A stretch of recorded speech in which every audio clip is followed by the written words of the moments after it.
Oh, yeah, ladies and gentlemen. All right, welcome to the KillJoy Jake YouTube channel, everybody. My name is Barbara, and oh boy, we got a big old stream today.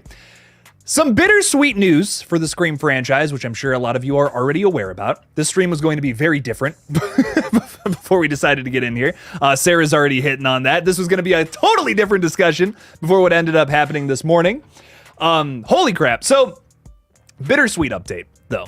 You know, with Melissa Barrera's firing back in November, that still sucks. Let's be completely honest. But I can't lie. As a huge fan of this franchise, I'm excited to see Neve Campbell back as the lead in the new Scream movie, Scream 7. It's going to be a Sydney-focused Scream film. It's exciting stuff. Kevin Williamson is directing, which is wild. Once again, I'm just getting you up to date in case you missed today's update. It's all good. I'm a little disappointed if you didn't watch the video. It makes me a little sad, but we'll keep you up to date here. It's all good.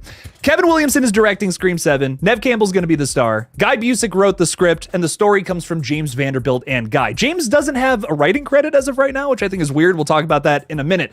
And I'm going to bring on my guest, Craven Something Scary, in just a sec here too. But first of all, I want to say hello to all of you guys, and I'm curious about how you guys are feeling about today's update. Once again, very bittersweet is how I'm taking it, but I'm still a little excited. JJ is saying Scream 7 is still alive. A story written by Guy Busick, directed by Kevin Williamson, and starring Neve Campbell. Could we ask for more? I think we could ask for Melissa Barrera coming back personally, but I'm very excited, JJ. It's still an exciting update nonetheless. Thanks for being here, my friend. I appreciate you. I think, and you know what, I'm going to say it too. I think Spyglass could redeem themselves if they get Melissa Barrera back on board, but I want to see that apology, baby. One thing, they fixed the pay dispute, right? They fixed that. Now fix the other thing, man. You got one out of two. We need both of them though. Got to make that happen still. Connie Cleary, thanks for being a member, my friend. Hello. Welcome in. Appreciate you for being here. Thank you. Old School is saying, I've always had a thing for you, Sid. I think we're going to hear that once again. Old School, welcome in. Villain Killin' Dylan is saying that Sydney is back. Hell yeah, VKD. Thanks for being here, man, and thanks for being a member. Appreciate you. Blucka saying, looks like Scream 7's back on the menu, boys. Hey, it's some good news, man. I'll take it. I'll take good news where we can get it. I haven't been able to say that in like 4 months, so it's something. It's a step in the right direction, man. Devin is saying, I don't know about y'all, but I'm ecstatic for the film. Just hope they do enough to justify Melissa not being there in the story, like how they did with Sid. I hope so. You know, and even in Scream 6, it felt weird, right? When we got that line from Gail, it was like, this is weird, man, especially after the pay dispute thing, but all right, you know, whatever. I hope that they're able to honor Melissa in some way. And hey, you know what? The updates haven't stopped coming, ladies and gentlemen. You know, the movie's not coming out tomorrow. Who knows what'll happen? Things can change. Miracles can happen. That's all I'm saying. So we still got some time before the movie comes out. A lot of updates I feel like are still on the way. I think this is just the crack in the dam, if that makes sense. We're just seeing a little bit of water coming through at this point. Once the full thing breaks open, who knows what we're looking at. So I think there's still a lot to be announced with this one. Mark is with us tonight saying, I'm going to marry Neve. I am so thankful for this news. Well, shit. Mark's really excited. Holy crap. Mark, I love it, man. Keep up the good energy, dog. Welcome in. Cat Bread, a literal cat with bread on its head, saying, hello, Jake. Just wanted to say I recently met Matthew Lillard at the 2024 Kansas City Comic-Con convention, and I've got to say he was a really nice guy. I had tons of fun. Dude, one of the best auras about a human being I think I've ever been around. Dude is so positive. Dude is so kind and nice. It was lovely being around Matthew Lillard when I got to meet him last March, about a year ago. Almost a year to the day I got to meet the dude. Crazy stuff, man. He's so nice. Couldn't recommend meeting him more. Catbread, I'm so thankful that you got to meet him. That's really cool. Got to meet Stu himself. What's your favorite scary movie? Is saying, Neve returns. Will 7 take place during the events of 6 or take place in the 11 years in between 4 and 5? That way Dewey could return too. So excited for all the theories for next year. That's a possibility. You know, that's another thing. We don't really know what this is going to be all about. We just know Sydney's going to be the focus. So that's a possibility. What's your favorite scary movie? Anything is possible right now. And we just know that Sydney's going to be in it. That's really all we know. Who knows what else is coming for us? What's your favorite scary movie? It's an exciting time. It's an exciting time to wonder what the hell's going on, man. Welcome in. Nola Ray is saying, can't wait for 7 now. Best news ever. Hell yeah, dog. Hell yeah. Quentin wants to say, hey. Dawson wants to say hi. Aqua Death late. A wizard is never late. He arrives precisely when he means to. And that's what I ended up doing today. So welcome, dog. Ethan the Goat is saying, Jake, it's happening. Oh my God. I know it's crazy, man. It's a nutty day. It really is a nutty day. I have so many feelings. I have so many mixed emotions right now about this franchise. I'm excited. I'm sad. I don't know. It's just a lot. A lot's going through my brain, Ethan. Thanks for being here and thanks for being a member. Same to you, Drizzy Fest. Hashtag Stu is still alive. Definitely something to talk about, without a doubt. Listen, fight me. I'm not a big Stu guy. I'm not. But it's a possibility. It is absolutely something that could happen at some point in the future, and I don't know. I don't know what's going to happen. Real quickly, I want to get to Anthony's comment here, and then we're going to bring on the guest because, oh my God, got to talk with Craven Something Scary about all this fun shit. He's coming on in just a second here. But Anthony from Child of the Corn is throwing $2 out there. Thank you for the support, my friend. Saying, insane news, let's fucking go. Scream 7 dedicated to Nev and Kev. I like that, man. Dude, I'm hyped, man. I'm very hyped. I hope that they're able to turn this into something good. I have my reservations, as you know, we'll probably get into in tonight's conversation. But I'm hoping it's good, man. I'm hoping it's good. I hope that we have nothing to worry about here in a couple of months and a couple more updates in the future. But we'll just have to see, man. Child of the Corn, Anthony, dude, thank you so much for the $2. Ladies and gentlemen, go subscribe to his page. He runs a very cool horror channel. So make sure to do that. Thank you so much for the support, man. Appreciate you a whole bunch.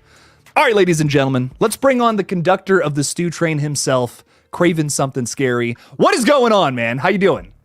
Stu, that's what's going on, bro. I am excited. This is the best news we've had since Christopher Landon was announced director, and how exciting it was. Remember, we were on cloud 9. It was an amazing time.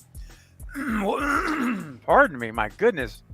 You got to get it out, man. You got to get the frog out of the throat. It's the frog, the rat. It's got to get out. A fellow rat eater, I see. I'm just saying, Red Right Hand inspired me, man. There's a moment. So, but seriously, Jake, I'm very excited with this news.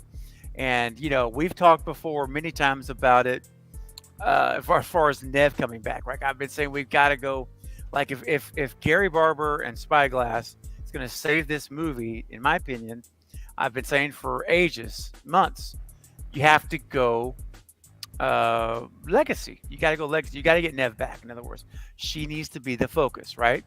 Yeah. Well, it finally became official today that she's back. Sidney Prescott is back again. But what I was not expecting on any planet in our galaxy to hear was, and it's so funny, if you saw the Hollywood Reporter, the headline of the article, was Nev returns. I'm paraphrasing. Nev returns to Scream 7. That was the headline. I'm like, all right, yeah, we got her back. This is going to be amazing. Well, then I start reading the article, and then it says, and Kevin Williamson has signed on to be director of the movie. And I was like, what? I had to reread it. I stopped and I'm like, are you kidding? Kevin Williamson? I never in a million years saw this coming. And I'll tell you how important the Scream franchise is to Kevin, Jake. Think about this for a second. He's only directed one other film, and it was Teaching Mrs. Tingle in 1999. Yeah. That's it. This is so important to him that and again, I don't know the specifics, right? This is just me interjecting a thought. But I think what happened was he said, you know what? This is such a blank bleep show. I'm going to save my creation, what Wes and I created, and I'm going to step in and direct this myself. And I think it would not surprise me, Jake. And I'm rambling a little bit. It's exciting, but I wanted your opinion. It wouldn't surprise me, guys, if Kevin Williamson played a part in Nev's agreement to return. I could almost picture him calling her. Radio Silence wrote a letter, right? And for 5, I could picture Kevin calling her and saying, Nev, let's get the gang back together. Let's make Wes proud. Let's do it upright. Let's do another one together. I don't know if that happened, but it sounds very plausible. with the way that Nev Campbell's post today was worded, I could totally see that being the case. I mean, she basically made the second half of that statement about Kevin Williamson and basically about how excited she was for him to be helming the project. I think I'm paraphrasing once again, but off the top of my head, she said something to the degree of like, I've always wanted to see a film helmed by Kevin, and now that's a reality, you know, and there that's, you go. I think that is without a doubt a part of it for sure. Because, you know, going back to Scream 5, the only reason that Nev Campbell was down to do that one was because apparently the Radio Silence guys wrote a very strongly worded letter to her about being in the film. This is another way that this could happen again, that Nev Campbell could come back.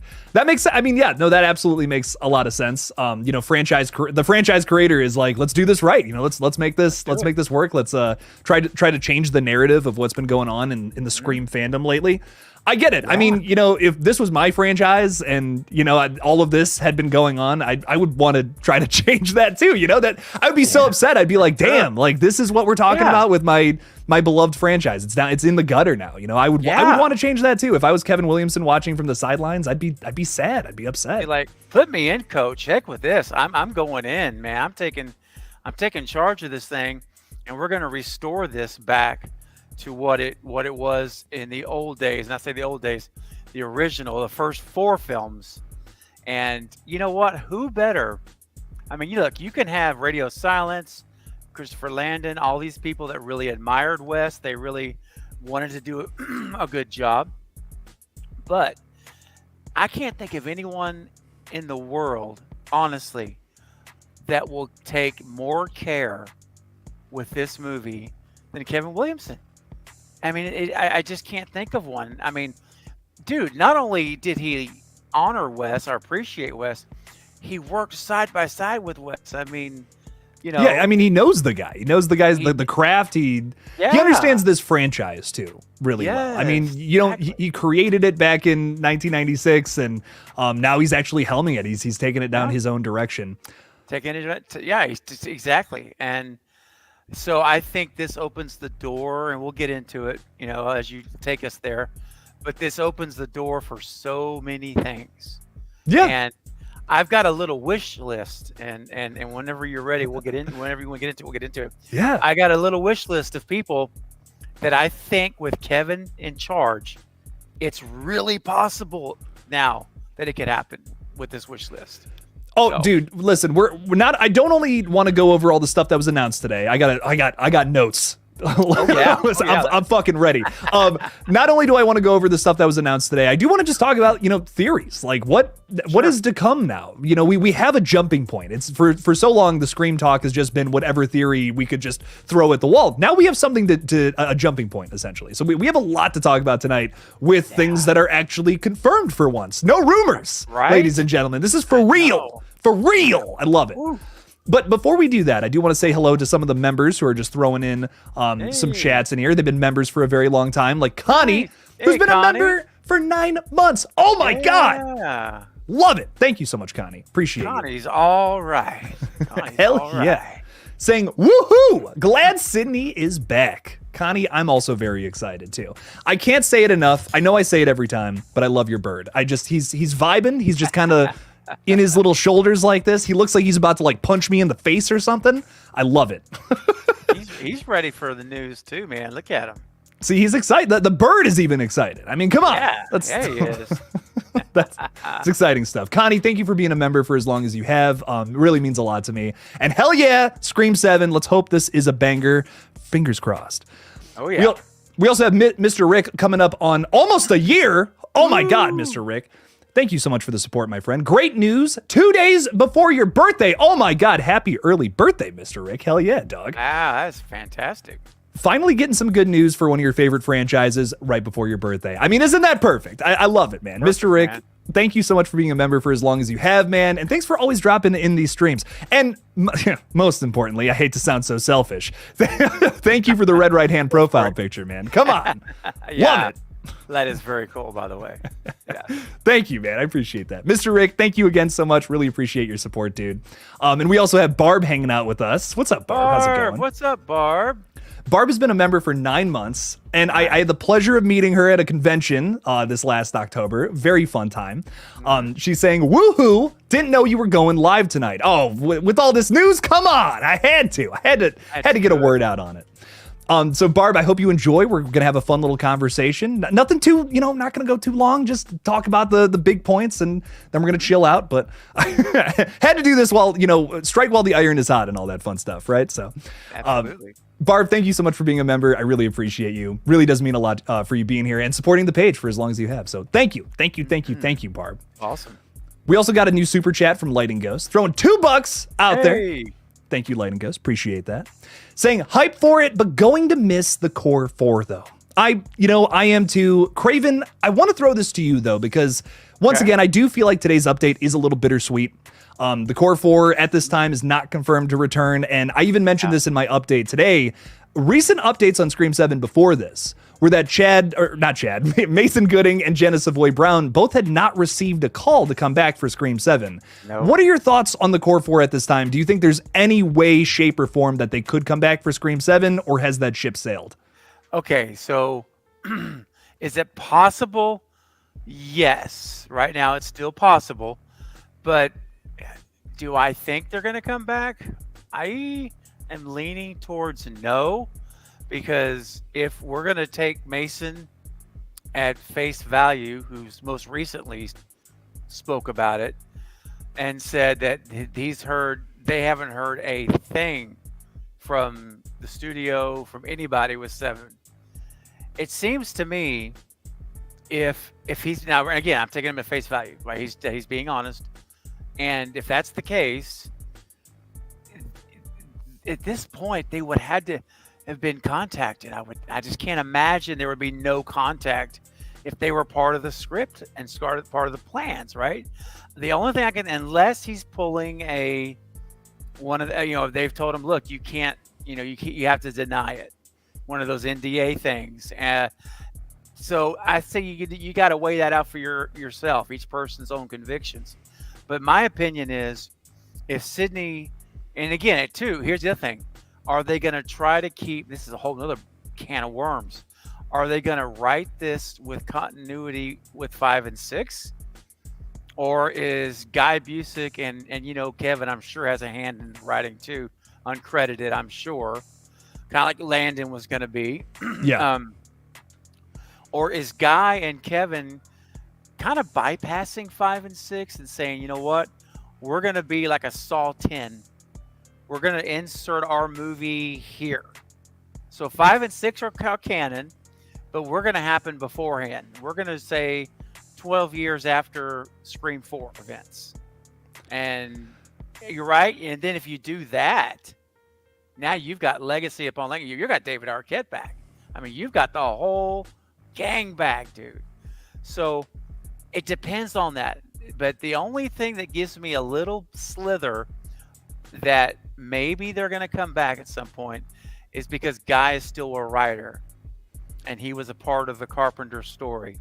So, here's my thought. You can always, maybe this is the lazy way to do it, but it could always be your opening kill.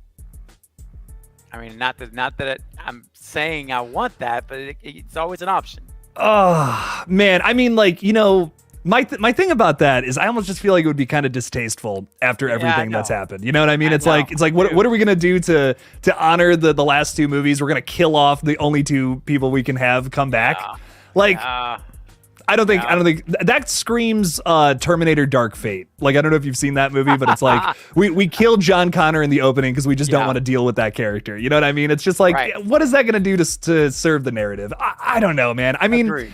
I think if they come back, they gotta be characters for a little while, and then if they die, they die. Listen, this is a slasher movie at the end of the day. If characters have to die, sorry. Let's face it, they're overdue for death. I mean, let's be honest, dude.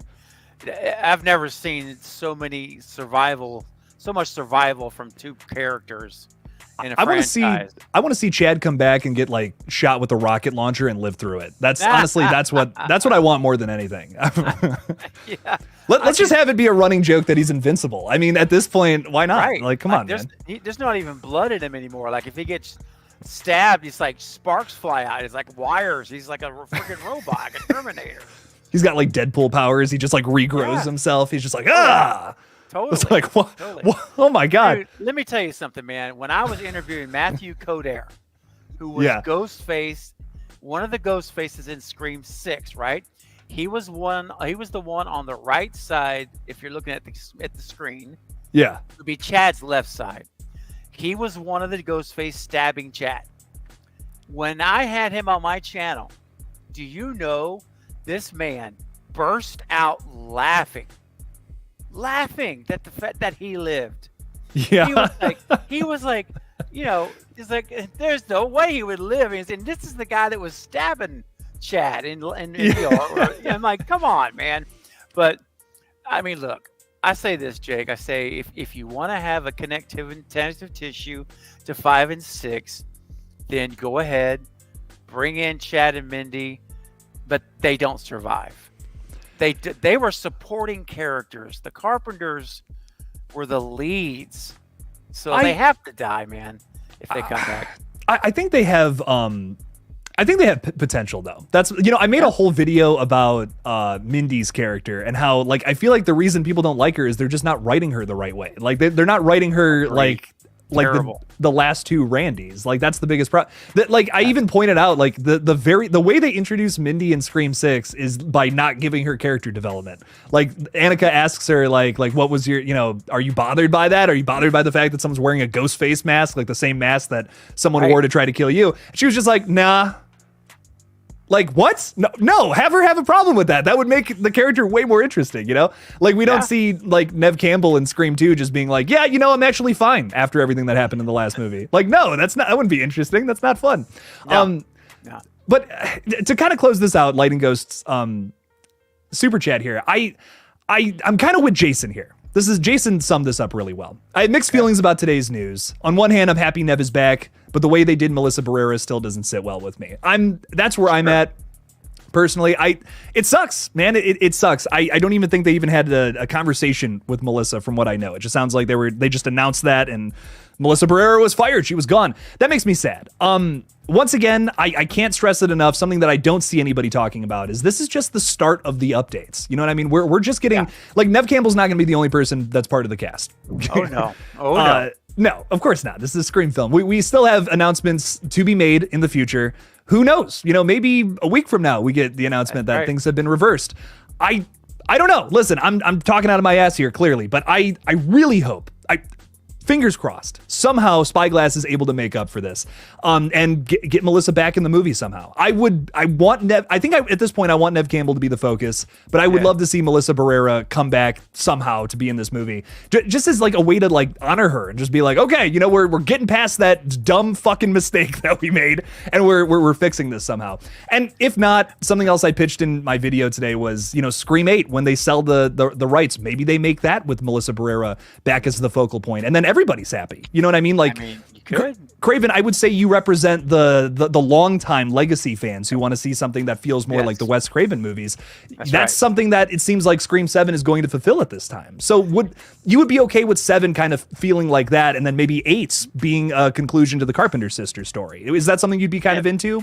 I would be open to that. Sure, I would. I mean, I would be open to them coming back if that works, because, you know, Melissa said, you know, at the convention the other day, remember, I saw it reported that she said, once Spyglass sells the rights, then I'll come back. I'm ready to come back. Yeah. So, I mean, yeah, I would be fine with that, you know. And if they somehow work out a deal with her now, or, you know, apology, whatever, and they bring her back in 7, I would want to see her back as, check this out. Think of Scream 5, where, you know, Neve or Sydney, excuse me. Sydney comes in at the very, basically end of the show, right? Dewey's killed the third act, and then she's kind of a basically glorified cameo. Well, what I'd like to see is that if this happens, bring Sam back, like Sydney was in 5. There you go. The roles. They flip how the 5 roll. So Sydney's the Force, but Melissa shows up and she's there to help. She's there to, there's something there that would be cool to me. I would be okay with that. In 7 even, if they were able to work it out, but it just doesn't. I just don't see them. When she says if Spyglass sells the rights, I'll come back. Dude, I don't. That doesn't look good, buddy. I don't think. No, I don't think she. I'm with you. I don't think she's coming back for 7. Like I genuinely don't. I think that ship has sailed. It has. If she's gonna come back, it's gonna be with a different studio that's making a new Scream film, and that's kind of why, like, my headspace. I'm with you. I think 7 is gonna be like this Sydney-focused story about her family, and then Spyglass is gonna sell the rights because that's the requel trend right now. We do 3 movies, and then we're moving on to something else. I think someone else picks it up, and we'll be like, well, yeah, people want this, and Scream is popping right now. Let's make a Scream 8. I really think that's a major possibility, especially with all this love and support for Melissa Barrera in the community. I can definitely see it happening. So that's right. Yeah, I think so, man. I think so. I think, like I say, anything's possible. There's still a lot of time. But look, let's face it though, man. If they're gonna have to get these, because they've already got cast members locked in. They do. They just haven't announced them. They're done. I mean, not necessarily, may not be done, but they're locking in people. And they're gonna stagger these announcements. This is what they did with 6. Remember how we got Kirby, and then we got Dermot Mulroney, and Segura. How they just staggered them. So I think you're right. There's more coming. I think they're coming in the coming weeks. I think we're going to be getting another big one probably next week. It would not surprise me. But my point of it is this, Jake. If they're going to start filming in the summer, right? It depends. Are they doing a winter setting, or are they doing, we've never had a winter setting for Scream. So I don't know. But let's just say they're going to do the summer filming. They start in June or July. They wrap up in August, September. Post-production through the end of the year. February, March drop date. They got to get busy. It's March 12th. Yeah. They've got 2 or 3 months to have the entire cast locked in, locations, everything. So based on that script that we saw today from Nev, which if you guys have seen it, look at the bottom right corner, and it says March 12th, today's 2024. Date. Yeah. What that means is, and Jake, you know this more than anybody. You're a filmmaker. That's a revision date. That means that as of today, literally today, they made script changes again. And I'm just saying it could be for anything, but it tells me that there had to be enough script done for Nev to say yes, because she's going to want to look at that script. She wouldn't have said yes without seeing what it looks like. I mean, think about what Nev has said in the past about the character. She won't agree to doing something if Sidney Prescott dies. She has said that on multiple occasions. There's no way, like, my thoughts on it right now is that they at least have a base outline of what's going to happen in Scream 7. There's just revisions that still need to be made. They're probably still in the writing phase and just getting the cast together. But they have, like, I'm going to say they probably have like 90% of it done, if I had to guess. You know what I mean? I would say so. I think so. Probably makes, it's really just coming down to polishing and final touches, stuff like that. And there's a few questions I want to talk about with that, but I want to get through these super chats first, because the audience has questions we got to talk about too. Yes, you've got a voice. Let's go. Y'all got a voice. I love it. Lollipop Sanchez throwing $2 out there. Thank you so much, my friend. Saying, love the picture, love the avatar. That's one of the questions. We're getting to the stew talk, I promise. When do you think Scream 7 will be released? And also, hi, Craven. Hi, Lollipop. I think that's how they said it. I don't know, but yeah. Sounds good to me. Craven, thoughts on a release date for Scream 7, though? Hey, man, I'm kind of, unless they're going to do a winter release, a winter setting where snow visually, where it's cold. I believe, my gosh. Take your time. I know, like, woo, take a breath.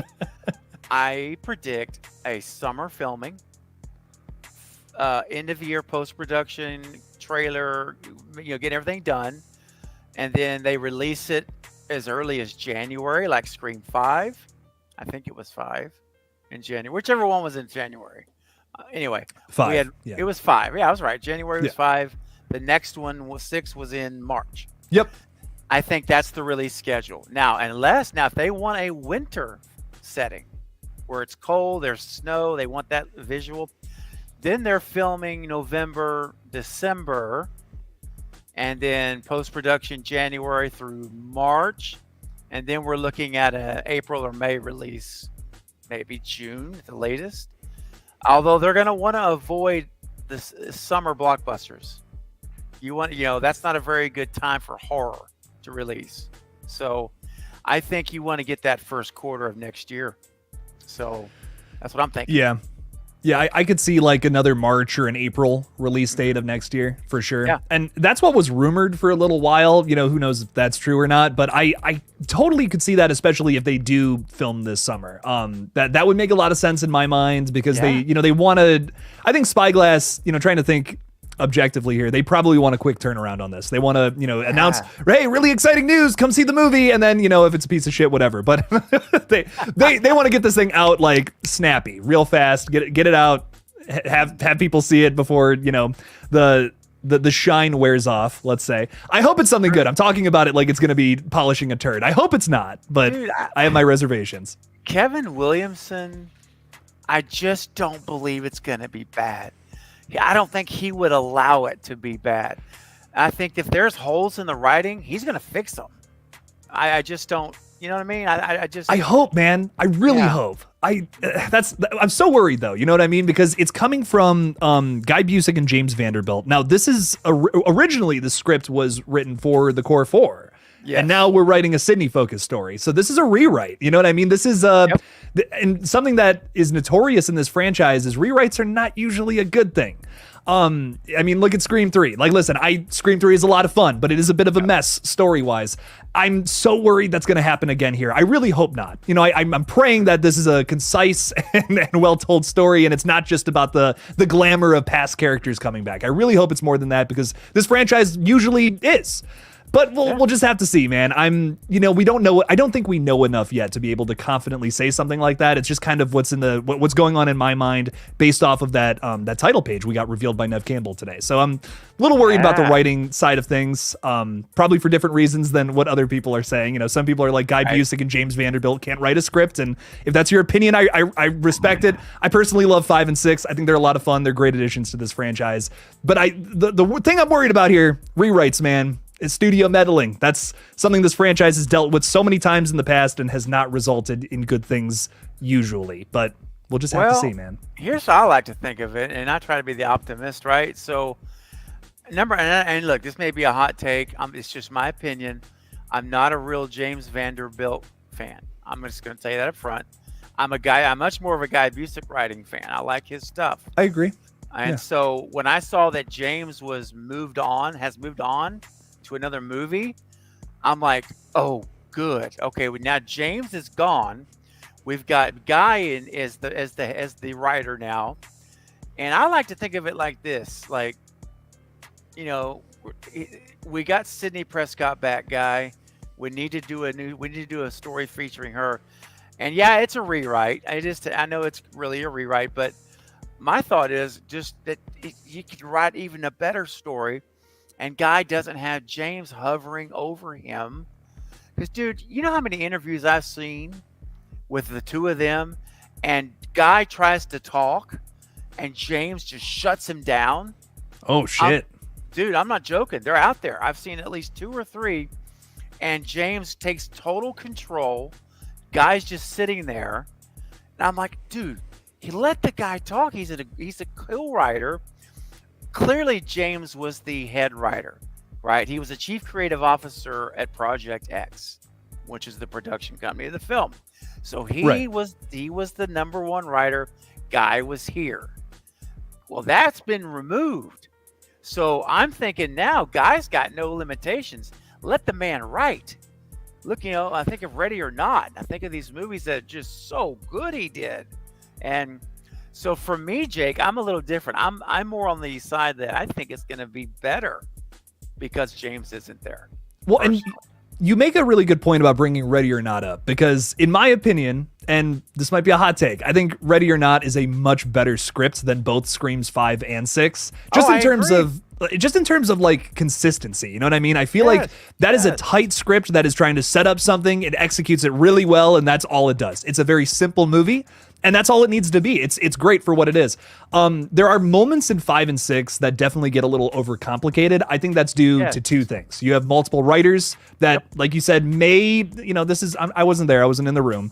That might have had conflicting ideas, and also the fact that you're telling a story in a very long-running franchise where a lot of things certain things had to happen. You know, you had to have Billy Loomis be a ghost in the background of shots where maybe he didn't need to be there. You know what I mean? Right. You had to have certain connections to the past that maybe feel a little overbearing, a little too much, overwhelming, I think is the better word. It's so much nostalgia at times, especially in 6. Yeah. It's almost like you want to puke. Feels like everything's got a candy coating over it. So with that, I think maybe it's going to be a little more concise in Scream 7 for that reason. We could spin it that way, and that would be that's the best case scenario. I would love for that to be right. Yeah, man.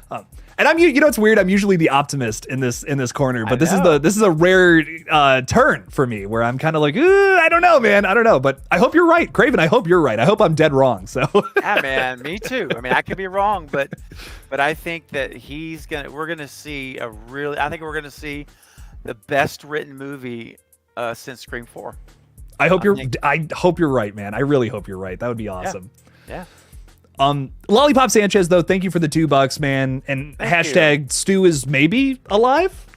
Maybe we're gonna get to that. We're gonna get to that in a second, though, because I saw a super chat that has to say that. We got a few involving Chad, though, real quick. Jordan Talks Films. Thanks for the $2, man. Appreciate you. Saying, I think they stabbed Chad with shallow stabs. I'm sorry, that's really funny. What would that be about that size there? A couple centimeters? A little poke. They just poked him. That's it. Yeah. Didn't even break the skin barely. No. You could literally put a Band-Aid on it and it'd be all right. No stitches.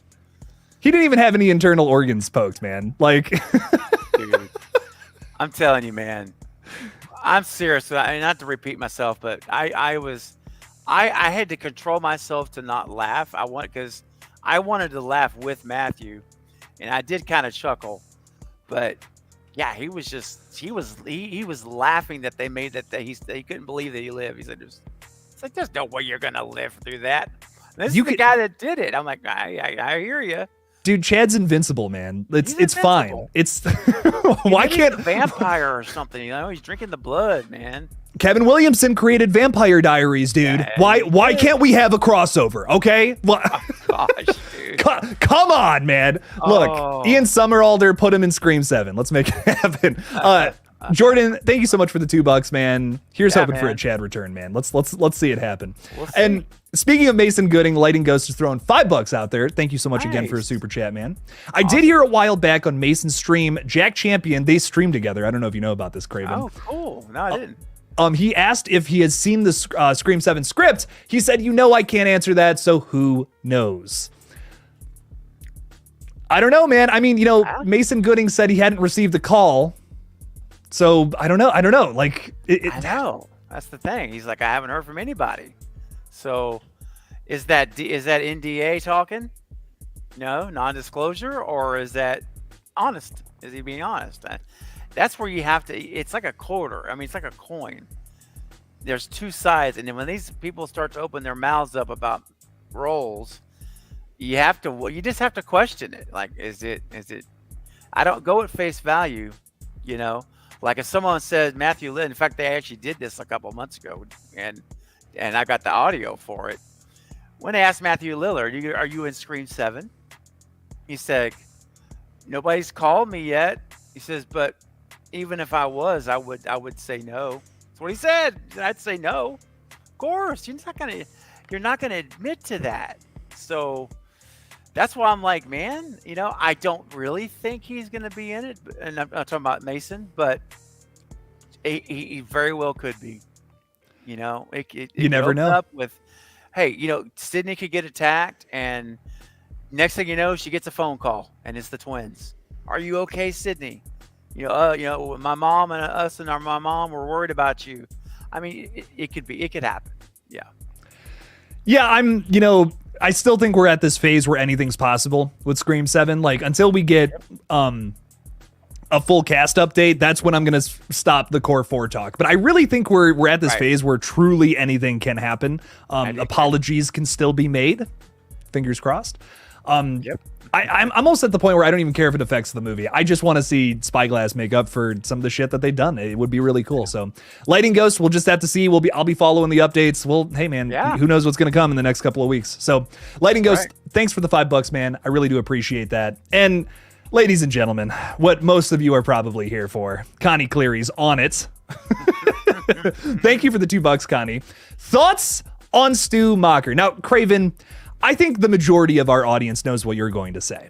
But to the shock of maybe everyone here, I genuinely do believe that Matthew Lillard could have a chance at coming back for this movie. And I just real quickly want to lay out so many reasons why. I am someone who, I am not on the Stu train. Craven knows this. He wants to get me on there so bad, but I'm just... It's going to happen. It might happen. It might, who knows? I'm not there yet, but it might happen. I'm not here for it. I don't think it makes any sense, especially if 7 continues from where 6 left off. But it would be totally possible. Think about this. Spyglass wants to save face. Matthew Lillard is popping right now with Five Nights at Freddy's and the upcoming Five Nights at Freddy's 2. They put him in this movie. Well, guess what? You have the whole Five Nights at Freddy's fan base coming over to Scream 7. Fuck, I mean, if they did that, Scream 7 would make, I think, way more money than the last 2 installments, even with the controversy, which is an insane thing to say, but it's true, dude. I mean, look, all the Five Nights at Freddy's fans would be storming the theaters. Think about all the Wednesday fans that came to see Scream 6 just because of Jenna Ortega. They might not have even seen any of the movies that came before. This makes a lot of sense. It doesn't, but it makes a lot of sense. Craven, I know you disagree, and I'm going to let you talk in 2 seconds. But one more point. This could be a Sydney-focused movie. Again, I don't think it would have made sense to bring Stu back if they were going to go that route in the last 2 movies, because I don't know why he would be going after Sam Carpenter. But Sidney Prescott, you know, the girl that dropped a TV on his head and nearly killed him, maybe killed him, maybe didn't kill him. I could see that. I could genuinely see that being something a studio would want, like, as a story that they would want to tell. Once again, I'm not for it. I'm not here for it. But Craven, you're the conductor of the Stu train. We have a lot of reasons to believe that old Matthew could be coming back. What are your thoughts on all this? Yeah, no, I think it's very possible that he's coming back. I think, you know, number one, for those who may not know, Guy Busick is a Stu truther. He has admitted in interviews that he's always trying to find a way to get Stu back in to a Scream movie. That's what he wants to do. And so he absolutely is the correct writer to have Stu back. Okay. That's huge. Also a good point, dude. Also a very good point. Yeah, big time. And that you can't be ignored. Also, if you're Spyglass, again, you're looking at revenue. And here's the guy that's Matthew's popularity is getting higher and higher. Five Nights at Freddy's, and the sequel's coming, as Jake said. I mean, why wouldn't you want to cash in on that? Why wouldn't you? If you're a studio, heck yeah, let's do this thing. Let's cash in and make as much money as possible. Also, you know, and I know there's a lot of fans that don't want Stu back, and I'm fine with that. I respect your opinion. I'm totally cool with that. It's all right. However, there's a lot that do. And there's a lot of legacy fans that want him back and have been wanting him back for ages now. Yeah. With Sidney back, confirmed, Kevin Williamson directing, Guy Busick writing, I'm telling you, I believe that this is probably the best chance we've ever had for Stu to come back since Scream 3. I think this is probably the best shot. Now, does that mean he's going to be back? I don't know, man. I wish I could say yes. I know for sure. I don't know. But I will tell you this. It would be amazing to see him back against Sidney for one more time, one final battle. And I will tell you another thing that's very encouraging for the Stu side is when I met Alan Robinson, who was Matthew Lillard's stunt double in Scream 1. He told me, and I've got this on video on my channel and everything. He said, whenever it came, he's the one that actually was on the ground when the TV was thrown. All right, he was a stunt double. He said Wes Craven talked to him about the scene. He said, "Okay, in this scene, you're going to get electrocuted." He said Wes never said you're going to die in this scene.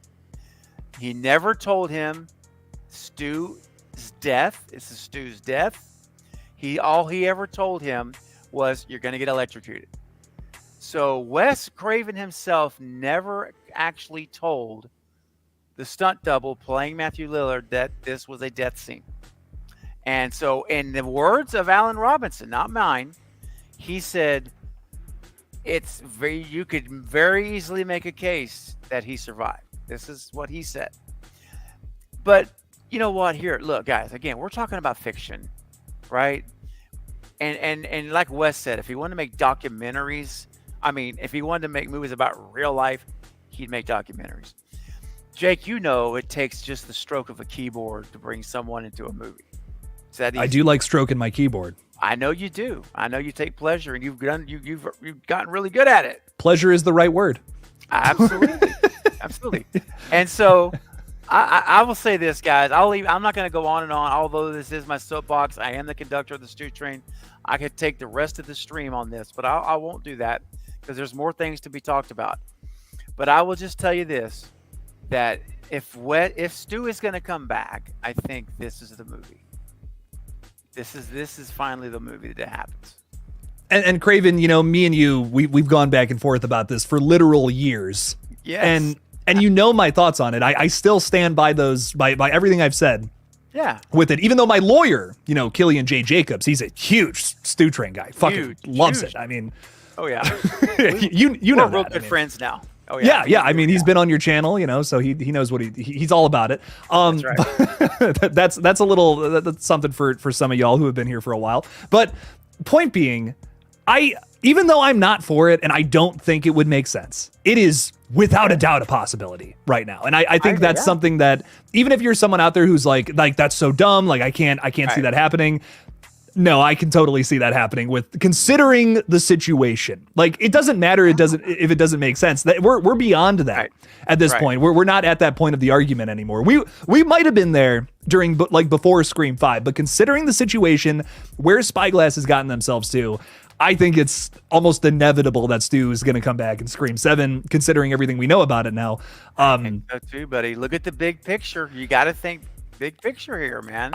And once again, I don't know if I'm gonna like that or not, but I think it's gonna happen, dude. I think you're finally gonna see your wish come true, Craven. Yes. So, and let me just tell you, if Stu is in this movie, it is going to be. Man, it's gonna melt the internet. It's gonna melt. I'll be getting a live stream going in a minute I see that movie. I'm streaming. You're on it. I'm grabbing you. I don't care where you're at. Jake, you got to get on. We got to talk about it. I'll be happy for you, Craven. That's I'll take that, man. I'll take that. That's what I'll be thinking watching that movie. I'll be like, you know what? Craven is going to be so happy watching this shit. So right, you know it. There's that at the very least. And if someone's happy from a movie, man, then that makes me happy. That's cool. So with it, thank you for the $2. It's inevitable. Stu's coming back. I don't know what to tell you. But we also got another super chat from Anthony. Thank you so much, man. Thanks for the $5. Really appreciate you, dude. Saying Kev loves the high school setting. Faculty, Scream. Sid's daughter will play a major role. Use Sid's history and torment with the family. Sid plays protector mom. Whew, I really like that. Craven, thoughts on the rest of Sydney's family playing major roles in Scream 7? Well, that's interesting. So if this would mean there's a time jump. So, because right now in Scream 5, her girls are in a stroller. So they're at the very least, they're toddlers. So this will be like a 15-year time jump approximately, maybe a 12-year time jump, depending on their age. So if they're in high school in this movie, that would be pretty wild. I think I'm down for it. Here's where you can hire some young new talent that will draw in your younger crowds, and they can kind of be the ones that get them into the cinema. But you've got Nev there, or Sydney overseeing them, and Sydney being a huge part in helping them solve the case and all this stuff. So I think it's an interesting idea, Anthony, honestly, for if they do the time jump and make that happen. I'd be down to see that, because I've always told you, Jake, in our conversations that, when we get to screen 12, hopefully, then It'll probably happen. Let's be honest. I think it will. And eventually we'll get to screen 12, and then you have the girls. You have her. I would love to see the kids be the focal point, and Sydney's in the background helping out. So, but I don't want to see Sydney in the background though. So that's the thing for me. I don't want to see her as a Scream 5 kind of supporting role. I want to see her as the target more than the girls. So that's kind of where I'm at.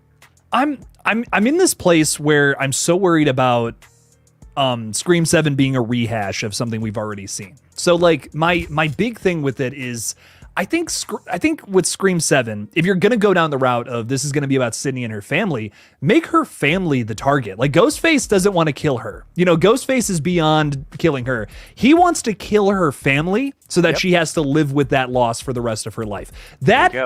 That to me is way more fucked up than killing Sidney Prescott. I don't know. Like in my opinion, that to me not only reinvents your Ghostface motive, but makes this a whole new movie. This is a whole new film about what Anthony is essentially saying here. Sydney playing this protector mom, trying to protect her little babies, who let's say they're still like how we saw in Scream 5 in a stroller. They're literal like 3-year-old toddlers that maybe can walk. That's right.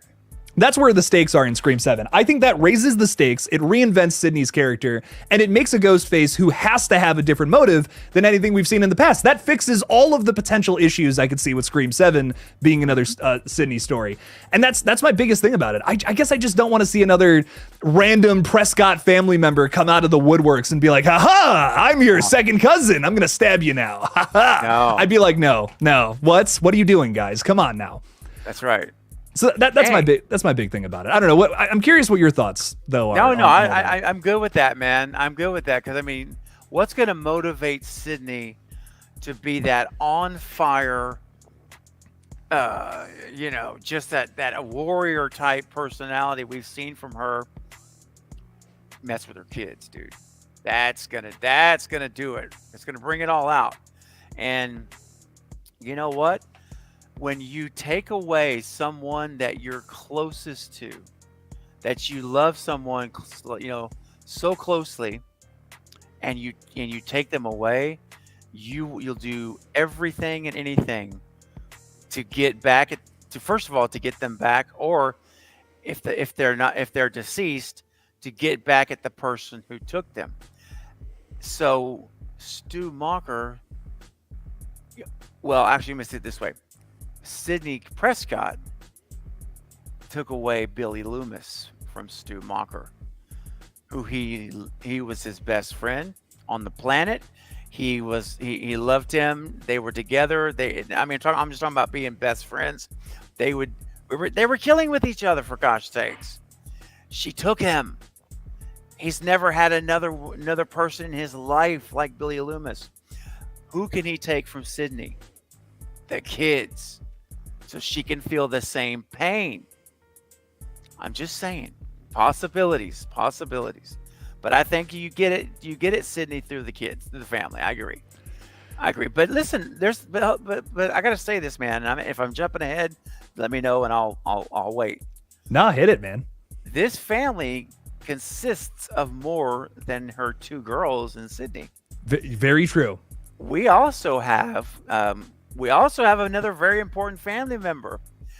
It is Mark Kincaid, the husband and father of the children, the husband of Sid, father of the children. And my question for you, Jake, is, are we going to is Patrick Dempsey, is he already signed the contract? Is he in? Yeah. Oh, dude, the ink is dried. The ink on the paper is dry. Listen, and if this was just another Scream movie, whatever, new cast, I'd be like, I don't know, man. But dude, Yeah. There's so much that says that Patrick Dempsey is going to be in this movie already. I mean, Nev Campbell's back. It's going to be a Sydney story. Why else start with her as your announcement, essentially? Yep. We just got a movie from Spyglass where Patrick Dempsey was one of the main characters. He's familiar with these people. They've worked with him on, another movie that was a whodunit too. Yeah, it was. Yeah, dude. It was. He's totally in it. There's no way he's not. I'd be shocked. I would be. There's a 99% chance he comes back for this movie. Like I don't know, dude. That would be. Yeah. It would almost be dumb. It would almost be dumb for them not to bring him back at this point. Absolutely, and like you say, he's already got a relationship with the studio. Well, he was in Thanksgiving, and it would be very easy for them to call his agent and say, "Hey, man, got another movie for you, right here in the family." Bam, Mark Kincaid. All right, now look, I've got a couple of people on my wish list. Can I share those with you real quick? Absolutely, real quick, Anthony. Thank you go ahead. again for the $5, man. I do really appreciate man. the support. Appreciate Let's talk. that. I do want to talk. I wanted to get to this because this was so interesting. Wish list people you want to see in Scream 7. So are these new people or are these people from the past? Well, the two individuals I'm going to tell you are going to be maybe a little out of left field. They are legacy people. And of course, there's some new people that are on my dream list that, you know how that goes. But Yeah. hey, we did get Samara Weaving in 6, which that was on my dream list too. Same. So it happened. But the first person I want to give you from my wish list, and two of these people are off camera. They're not even on camera. And number one is Marco Beltrami. Get Marco back, Kevin Williamson. Let him score this movie like a proper Scream film. Look, nothing against Brian Tyler. The guy's talented. I think he has a knack for certain types of movie scores, but I never felt like the Scream scores for me were memorable. I don't remember any of the melodies. I can't tell you. And if you put on one of the first 4 Scream films, I can remember Sid's theme. I can remember Dewey's theme. I can remember these symphony sections of during scenes. I remember them, Jake. They were powerful. So I missed that in 5 and 6. So I want Marco back for 7, scoring the film. So that's my first one. What do you think? I'm so here's where I'm conflicted. Okay, I 100% agree when it comes to Scream 5 versus the 4 films that came before it. But there's one, like the main theme of Scream 6 kind of bangs, dude. Like I totally agree with you in the sense that like I love that every character has a theme. It's a little more intricate, way more detailed than Marco Beltrami's scores. Like I think the first 4 scores beat 5 and 6 all day, every day. Yes. But I will say, man, something that I've added, I have now added to my, I'm such a dork. I listen to like horror themes while I'm writing a script or editing, whatever. Yeah. Something I've added is the main theme from Scream 6, that I don't know, something about that kind of fucks to me. But Okay. 90% of that I completely agree with, though. I think Marco Beltrami's scores are just better. And I think that's what you're saying right there. He has way more memorable melodies versus the more just atmospheric stuff that Brian Tyler does. It's 2 different animals, really, is what it is. And I just think it comes down to preference. It's not bad. It's just not memorable. No, it's not memorable. That's bingo. You said it perfectly. So if I'm Kevin, I'm already made the call. I made the call and said, Marco, what do you think? Let's do another one. And it gets me excited to think about seeing score music, Marco Beltrami. I'm like, oh my gosh. All right, I'm going to give you another one. Okay. This individual off camera was responsible for the first 3 Scream films. He edited about 8 or 9 Wes Craven movies. They worked hand in hand. He was a protege, basically, of Wes Craven. Wes actually gave this person their very first, not gave, but he earned it, but I'll just say gave. He gave him his first opportunity to direct a film, which was Wes Craven's Dracula 2000. And I'm talking about Patrick Lussier. And Patrick Lussier edited Screams 1, 2, and 3. And you're talking about, and Ed, you know this, Jake, I'm preaching to the choir. When you're talking about editing a movie, that is so important because that controls the pace, Yeah. the pacing of the film. It is so critical. And something about his style of editing with Wes in those movies, they're just wonderful. They're wonderfully done. And we don't have Wes, obviously. Sadly, he's gone, but this was his protege back in the day. This was his guy, and they edited, like I say, 8 or 9 films together. Yeah. I want him back. I want him editing Scream 7, dude. And I don't, this is more than just editing. This is more than an editing note, but it does ultimately come down to what hits the cutting room floor and what doesn't. The thing I've noticed rewatching Screams, mostly Scream 6, I would say, Okay. is that you're missing out on a lot of character moments. It's very fast paced, which I think is really fun the first time you watch it, but something I respect and kind of like almost honor and love about Scream 1 especially is you just get these moments where the characters are slowly reacting to something that's just happened. Sydney walking around in her backyard, you get these gorgeous rolling landscapes of Northern California. It's little things, right? It's stuff that you'd almost forget about after your first watch, but it adds so much on a rewatch. You have actually, okay, I take that back about Scream 6. There are little moments here and there, but it's just not, I don't know, it's not the same as the original. No. I love in Scream 6, though, the park sequence. I think that's actually one moment where they do that very well. But otherwise, for the majority of the film, it is like, okay, let's get to the next thing. Okay, move on to the next thing. And after, I don't know if you've read the Scream 6 script, but there's so much more to some of the side characters that ended up just getting cut out. And I'm like, why? Like, Dr. Stone is the biggest thing. I have to do a video on this. I've yet to find time to do it. But Dr. Stone has like this extended scene when you meet him and Sam that got cut down so much. I'm like, why? This was so important. Like, it establishes that he's this huge horror fan, right? He's a nut for horror films. I didn't get that from the movie. Like, I never got that unless you were, looking at the background at all of his horror memorabilia. It feels out of place though. Otherwise, the scene literally starts with that. He's like, oh, sorry about all that. He's like geeking out about all the horror stuff he has in his room, and then you get Melissa Barrera saying like, my father was Billy Loomis. He killed people, and then he's like, whoa, he's freaking out. Yeah, it totally changes the whole scene, dude. Like, I can't believe they cut that out. I'm like, that scene would have been way more powerful. I would have been way more interested in that character if they had let that stay. He's still scared, even though he's a horror fan. You know what I mean? It's simple, but it's effective, and they ended up cutting it out, which makes me so sad. So I guess my point is we lose a lot of that in Screams 5 and 6 in exchange for a faster pace, which maybe works with the younger audience, but on rewatch, it's something that I think detracts from some of the newer films. I hope we get, I do agree. I hope we get an editor who understands character moments and just taking your time when you can. Stuff that doesn't slow the pace down, but stuff that builds upon character, which is something that I feel is missing from some of the newer films. Yes. Yep. I agree 100%. And, I think this movie, and again, Patrick Lucia hasn't signed on, or and Marco Beltrami's not signed on, but Kevin Williamson has.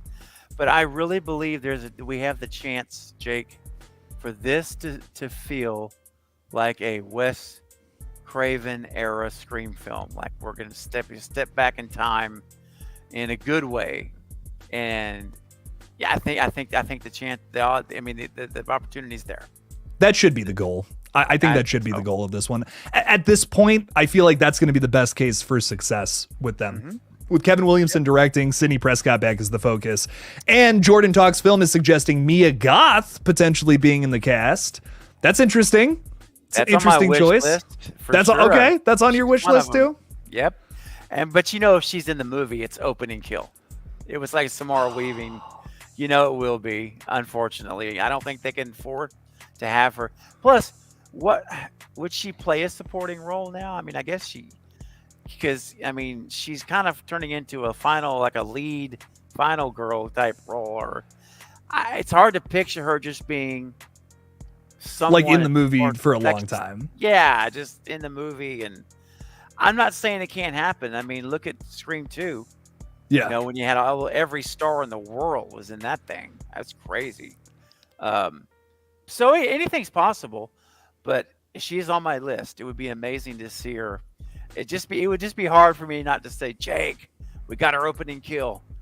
I totally agree, man. I to me, it's the same argument with, she's played killers before.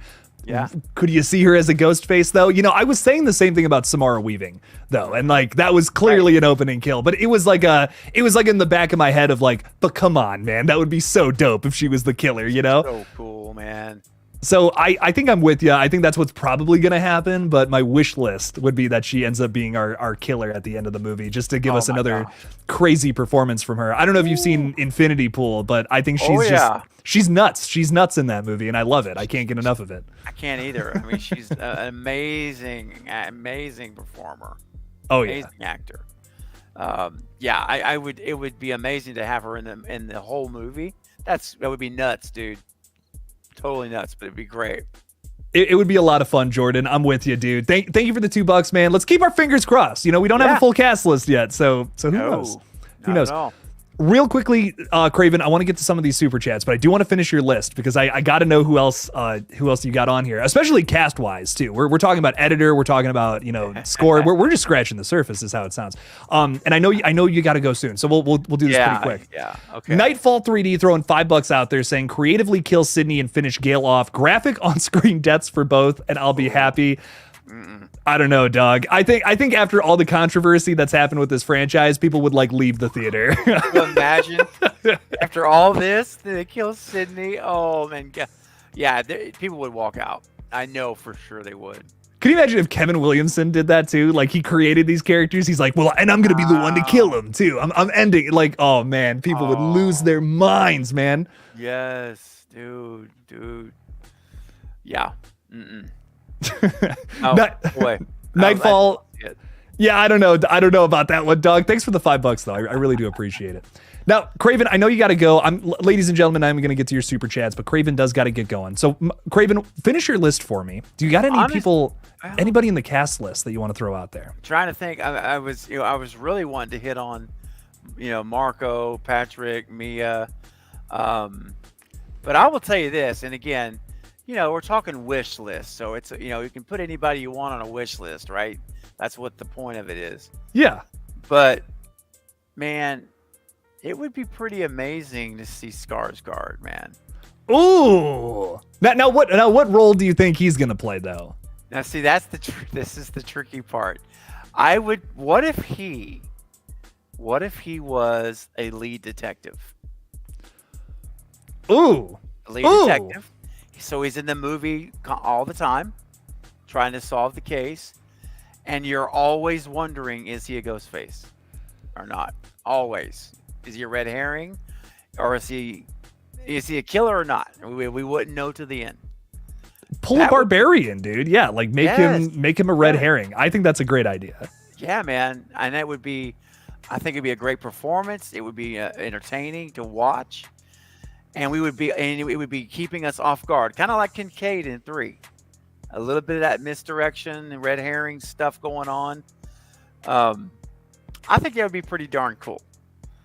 And if we got Goth and Skarsgård, now I know we're in fantasy land right now, but one of the biggest horror franchises, man. I don't know. I mean, that's true. It's not impossible, It's not impossible right now, man. Because with all that's happened, Spyglass they're going big. They're taking the shot. They have to. Yeah. They have to go big as they can go. So I wouldn't be surprised if they're calling all these people and many more, these younger talents that are really, really doing well and popular in horror. And honestly, and the girl, and I'm terrible on names and I don't have her name in front of me, but the girl in Barbarian. That was renting the Airbnb. Oh my God! What? Yeah, I know. Oh my God! This Georgina Campbell. Yeah, dude. I thought her performance was amazing in Barbarian. Oh, she kills it in that movie, and I want to see her in more stuff. I know she was in she was in a prequel to Bird Box on Netflix, but I'm sorry to Bird Box fans out there, but who cares? Can't argue with you on that, man. So, unfortunately. I would love to see her in more horror, though, for sure, without a doubt. Yeah, I think she'd be a great addition to the cast as well. So Just make it a Barbarian reunion, man. Just put them all in there. Dude, Justin Long Oh in my Scream 7. gosh, dude. Oh fuck, I would love that, dude. Wow, Justin Long. That would be hey, dude, he was just in It's a Wonderful Knife. Yeah. So, I mean, come on. Why not? As you know, he was doing a little stabby in that movie. Yeah, That's he not was. necessarily a spoiler either, which is the funniest part of that. That's right. Exactly. Yeah. Dude, Yeah. Justin Long. How about that? That would be I just hope we start getting, man, these announcements like you say, like today was like pushing the ball or the boulder off the cliff, and it's going to start rolling now and gaining momentum. And it's going to start this. So next week, bang. The week after, bang. Or they may flood us in the same week. You know, where we get this today. What happens on Friday? Bam. Then we get another big announcement. Who knows? It's coming. I mean, we're going to get a full, I think in like a month, maybe a month and a half, we'll have a full, like remotely full cast list, a little better idea of what we're looking at for this whole movie. I couldn't agree more, dude. Craven, I know you got to get going, man. Is there any last words about the update today, about anything else you want to throw out there regarding Ghostface? Man, not really. I think that this is good news. It's exciting news.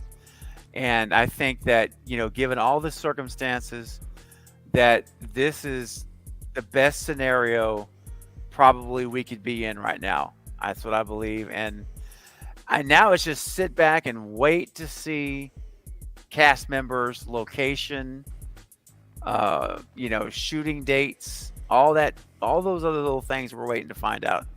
I would just say, if you're a Scream fan, it's a good time. It's a good day. This is a good day to be a Scream fan. And if you're a Legacy fan like I am, going back to the original, it's a really, really good day because Sidney Prescott's back and Kevin Williamson is directing. Which is insane. And by the way, Riley Rage, thank you for mentioning it. That was on my wish list, and I just remembered it. Lynn McCree. Maureen Prescott. Maureen Prescott, yes. She has told me multiple times that she wants to come back. She's ready. She just wants to wait for a phone call. If we could get a flashback of Maureen, I don't care what it is. I would love to see her back in the movie. With Sydney's mom. It is a Sidney story, man. I mean, that is not completely out of left field at this point. So you never know. Maybe. You never know, man. Fingers crossed. So, but Jake, I want to just say thanks, buddy. This was thanks for the invitation tonight. This has been a blast. I love talking Scream with you, man. Any day, anytime, man. You know it. This is awesome. Dude, thank you so much for joining tonight. And ladies and gentlemen, if you're not subscribed to Craven Something Scary, what the heck are you doing? Go hit that little red button on his page. You're almost at 12K, right, man? You're almost there. I'm 140 subs from 12,000 right now. That's it. Well, ladies and gentlemen, you could get him very, very, very closer to that. That's a lot of, I don't know if that makes grammatical sense, but hit the red button. Yeah, it makes sense to you. You're like, I just want people. Come on, subscribe. Yeah, go subscribe to Craven's page though. Check it out. If you want to get on the stew train too, that's the place. That's the place to do it. So it is. If you want to be on the stew, you don't have to be on the stew train. I'll love you. You'll be loved by the family. It's all good. But if you do, I got the goods. I can hook you up. Man's got the tickets. That's right. Got the tickets, everything. So come on over, hang out with me. Jake's my bud. And, you know, it's always a good time over here. I love it. And love your folks, your community. They're great as well. And we share a lot of the community as well, which is awesome. So. Oh, yeah. It's great stuff, man. But yeah, I hope to see you all over on my channel as well. And hey, if I can just plug one thing real quick. Yeah. Tomorrow night, Wednesday night at 8 p.m. Central, about the time your movie's wrapping up, I'm watching Scream 4. Ooh. My favorite sequel. Nice. Scream 4 with the Night Watch Zone and Nate Reagan from Reagan Productions, who was a consultant on Scream 4. So no way, dude. Yes, he was a consultant on 4 and 5. And so we're watching 4 tomorrow night. He's going to give a ton of inside information about the movie, and he has some very special screen used memorabilia at the end that's going to blow your mind. Your mind. I promise you, I've already seen it, and my mind was blown. So you don't want to miss it. So anyway, I just wanted to say that tomorrow night, 8 p.m. Central. Come on over and watch Scream 4. We're gonna have fun. Nice, man. Hell yeah. Well, ladies and gentlemen, check that out. And Craven, again, thank you so much for being here, man. Really appreciate you. My pleasure, brother. Talk to you soon. All right, we'll talk to you soon. All Peace right. out. Peace out. See ya. All right, ladies and gentlemen. Well, we're going to keep the stream going for a little while, so no worries. I want to get to a few more super chats that we had. I just know Craven had to go. I kept him up late past his bedtime, so had to get him out the door. But real quick, let's talk about some of these bad boys. We're going to keep the stream going for a little while, so if you want to hang out, talk a little Scream with old Jake, let's make this thing happen. So Anthony from Child of the Corn, thank you again for the $2, man. Appreciate you. Can the Carpenter mom come back without the daughters? You know, this is another thing like the Stu situation where I just don't feel like it would make sense without the Carpenter sisters. You know what I mean? Like, I get it. I see why. I've heard a lot of people talking about Christina Carpenter. They want to see her come back. They want to see her somehow be a ghost face or whatever. I don't know, man. It's just too similar to what they did with Sydney, I think. You know, it's just like you're making a family member the ghost face killer. As someone who is not particularly a good character either. One that has been shat upon in the last two movies as being kind of a bad mom, kind of disowning her own daughters. I just think it's way too predictable. I'm not here for it. And I kind of think that it just wouldn't make sense without Tara or Sam. I just don't think it really, I don't see the point, I guess is my point.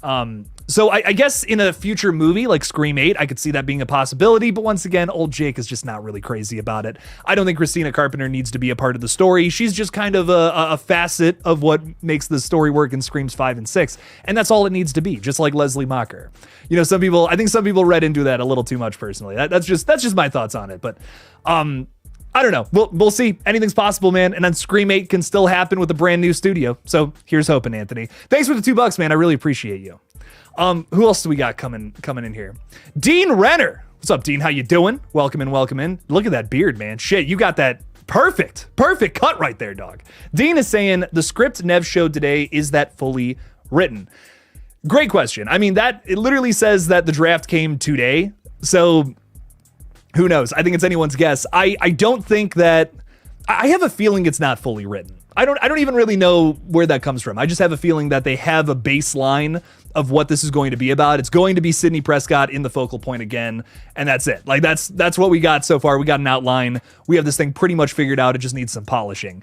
And as we were talking about a moment ago, I do believe Kevin Williamson will have a hand in it. Probably uncredited. He probably won't ask for like a writing some kind of like writing credit, whatever.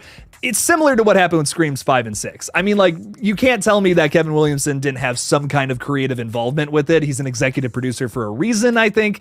I remember even hearing him saying that he was like really involved with the writing process and how everything shook out. It's his franchise. It's his baby, after all. This is the thing that, I mean, literally shot him into stardom. I don't think he would just be like, yeah, you know, whatever. Like, okay, you know, these new young guys, they can just do whatever the hell they want with it. I just don't believe that. I can't put myself in Kevin Williamson's shoes and think that I would want to just sit back, straw boss that shit. No way. No, Kevin Williamson was somehow involved with it creatively, and I'm sure he will be with this, especially if he's directing. Like, there's no way, man. There's no way he's not going to have a hand in it. So I think for sure that if it is fully written at this point, if they do have a completed script, Kevin Williamson has looked over it. He's happy with it. We're going to move on with it, and it's going to be something that he's down to direct. It's a story that he's down to tell, because that's really, I mean, at the end of the day, being a director means a lot of things, but it also means that you're the one who's going to visualize this story and make it and come to fruition. So you wouldn't want to do that with a story that sucks, you know, especially if it's a continuation in your beloved franchise. So I think that if we do have a fully written script, it is Kevin Williamson approved. That's my thoughts on it, Dean. But who knows? Who knows where we're at right now? I also don't think that Nev would agree to be in the film unless she had read a fully written script that pretty much had her fate confirmed by where it was by the end of it. So that's just my thoughts. Paul is even hitting on it. Sydney has a no-kill contract. Yeah. So once again, I'm totally with you. I think they have at least 90% of a script done, some idea, some direction of where they're going next for sure. Dean, again, thank you for the $2, man. I really appreciate it. And I love your beard. Darkly Loving Nats. What's up, dog? How you doing? Throwing $2 in there, giving us a little cast suggestion here, saying Crispin Glover would be a great ad. You know, he loves rats, as we saw in the Willard remake, I believe, right? Dude loves some rats, so I'm a fan. He also likes to do some crazy dance moves in Friday the 13th Part 4. And he's also, you know, Marty McFly's dad. That's like the biggest credit. And why did I get to that one last? That's so weird. But Crispin Glover, I'm here for it. Sure, why not, man? I think the biggest thing that is on my mind at the moment is who is the younger cast going to be in this? Because we always have that. It's a Scream film at the end of the day. You're going to have a younger cast one way or the other. You know, Sydney Sweeney is someone that comes to mind who's really popping right now, who's also in a big horror movie coming out in like 2 weeks here.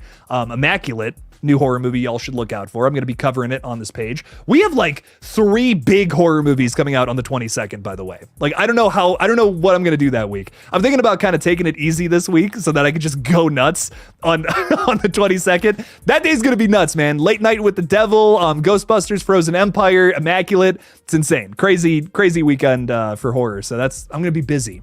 But I'm excited to see what the cast list ends up being. I'm sure we're going to have some more stars that have never been in a Scream film pop up in this movie as well. Crispin Glover would be a great ad. Sydney Sweeney is one that's like pretty much, in my mind, a front runner. Catherine Newton is another one I would love to see in Scream 7. Who knows, man? Who knows?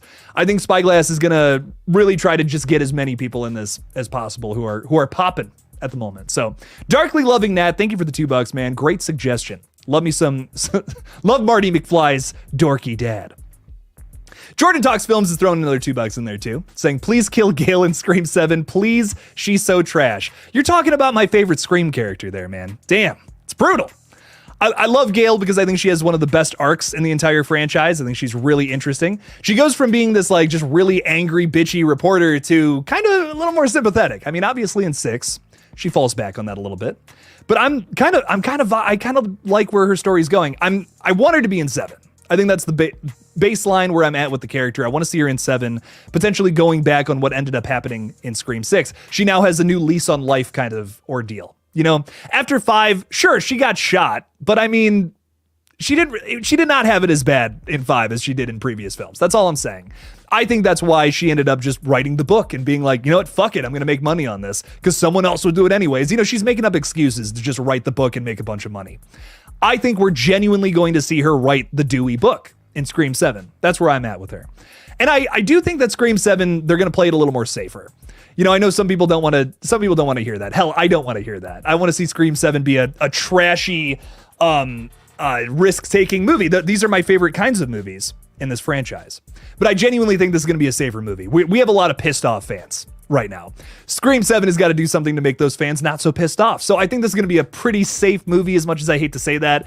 I think the legacy characters are pretty damn safe. I don't see any big deaths in Scream 7, even though I'm sure that after Scream 6, a lot of us, including myself, want to see some big emotional deaths, but I just don't think that's going to happen. So I think Gail, and also I feel like there's more that Gail has to do before she dies. That's my other thing. I want to see the Dewey book actually get written. Scream 7 should make that happen. That would be a nice connection to 5 and 6. I don't know. Let's see it happen. But hey, we'll see, Jordan. I respect your opinion, man, but that's my favorite Scream character. I think Gail's fantastic. Thanks for the $2 though, man. Really appreciate you. Thanks for the support. Joseph Martelli. What's up, Joseph? You're looking quite dapper in your PFP, my friend. Thank you for the $2. Thoughts on Scream beyond the 7th film? So I talked about this in my update video today. I want to see Melissa come back. Like, bottom line, I'm here for Scream 7 being kind of a throwback, you know, with Kevin Williamson directing. It feels a little more like the earlier films because I also, once again, another thing I totally detailed this whole thing in my video today. So apologies if you saw that and I sound like a broken record. But, you know, Screams 5 and 6, they definitely have their own vibe to them that is different than the vibe in Screams like 1 through 3, Scream 4. I feel like a lot of these movies all have a different feel to them. And that's okay. You know, I like franchises that evolve, but I think Scream 7 is going to be like this throwback in terms of tone, in terms of creative direction, where, you know, Screams 5 and 6, we're trying to be something new, something fresh, something more Radio Silence versus Wes Craven, which are 2 different flavors. There's nothing wrong with that. I think that both flavors have their own like positives and negatives, which I love about both sides of the franchise. But I think that 7 is going to be this one that feels more like the original trilogy. And to some people, that's music to their ears. To some people, to others, they might be like, I don't know about that. I'm excited for 7 to be that. But I'm also excited for a potential 8th film to come from a different studio and maybe continue the Core 4 story, which would be great. I think a lot of us love the Core 4, especially after the 6th entry. I would love to see that story continued. This is the best of both worlds, too. We have a movie for the longtime fans that feels more like an older film, coming from Kevin Williamson. Neve Campbell's the focus of it.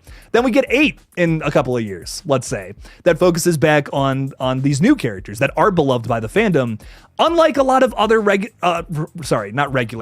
characters in other franchises. Like, I still don't, maybe when Star Wars Episode 7 came out, there was a lot of love for Rey.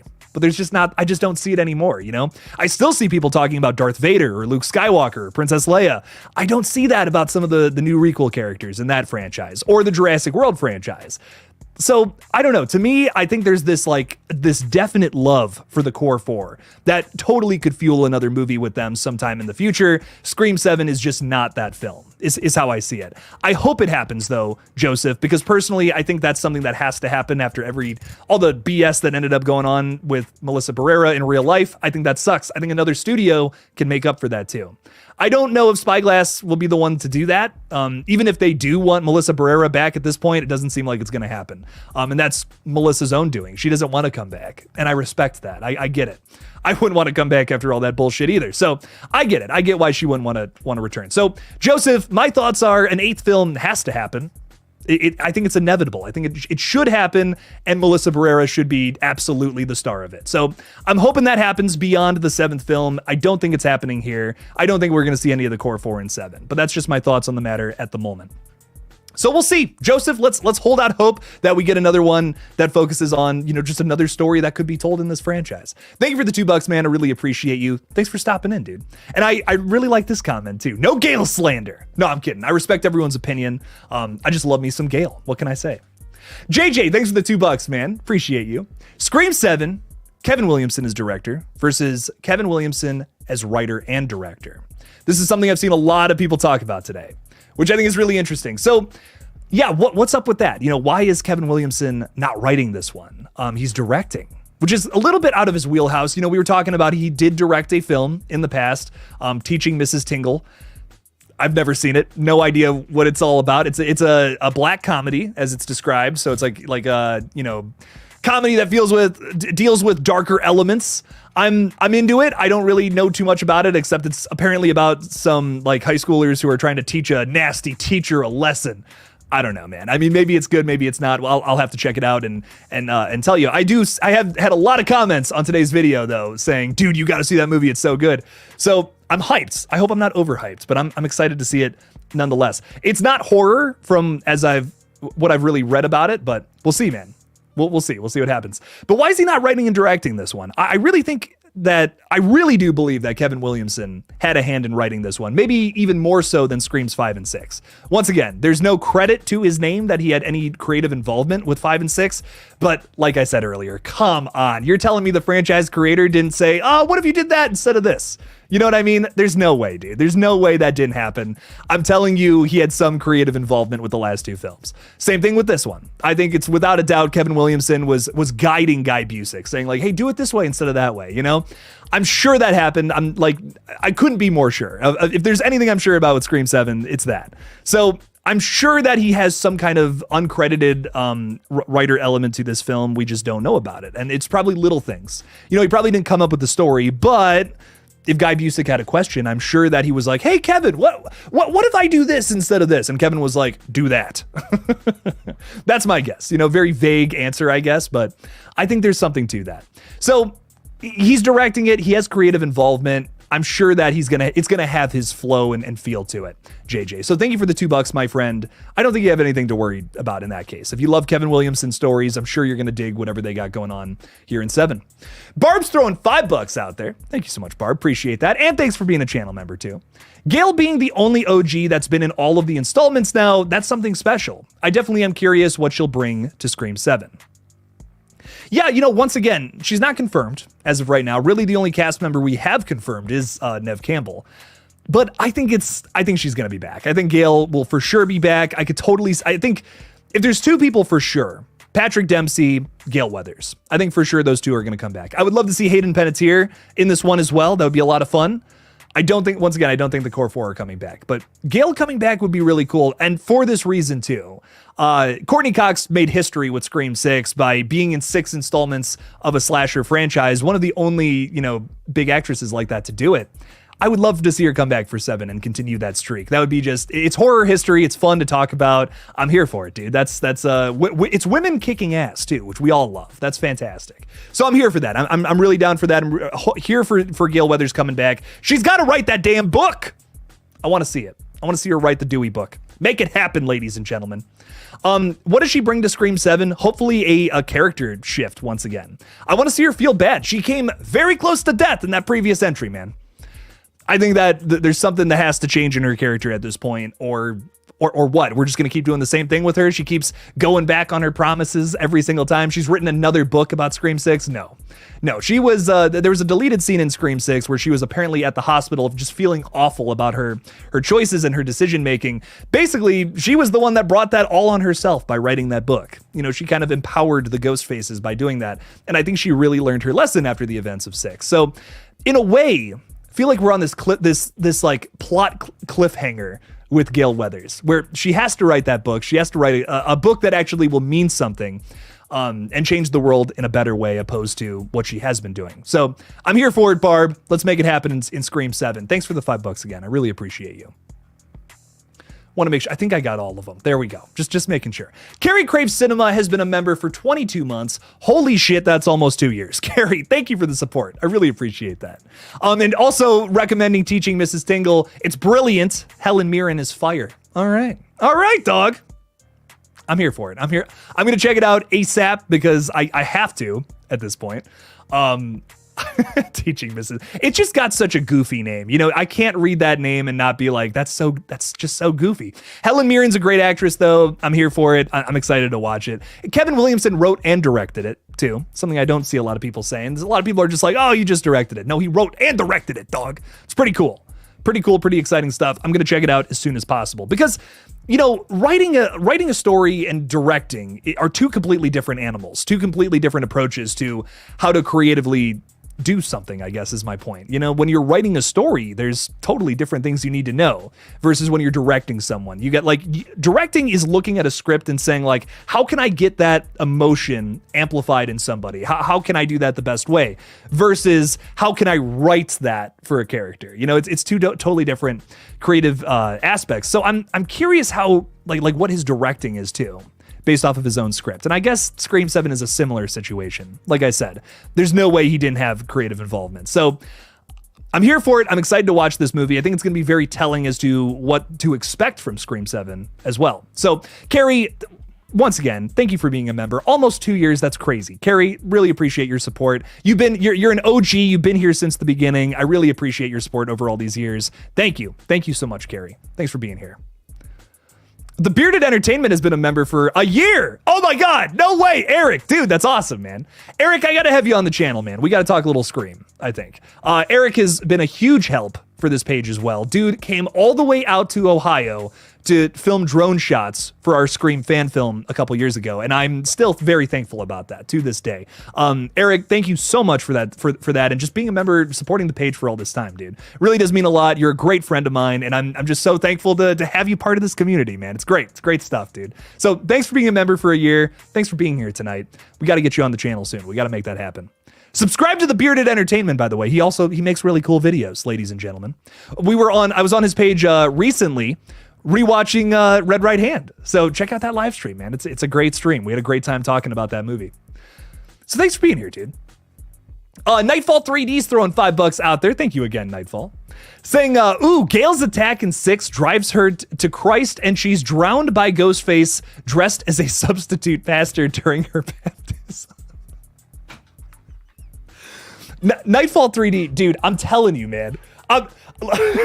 Listen, I get the want for brutal shit in horror movies. Trust me. Like, you're talking to a Terrifier fan here, man. I want to see some crazy shit go down in that. Y'all have seen those videos of me talking about what I've been talking about. But Man, I'm telling you. I'm telling you, dog. Like, the fans would revolt. They would picket.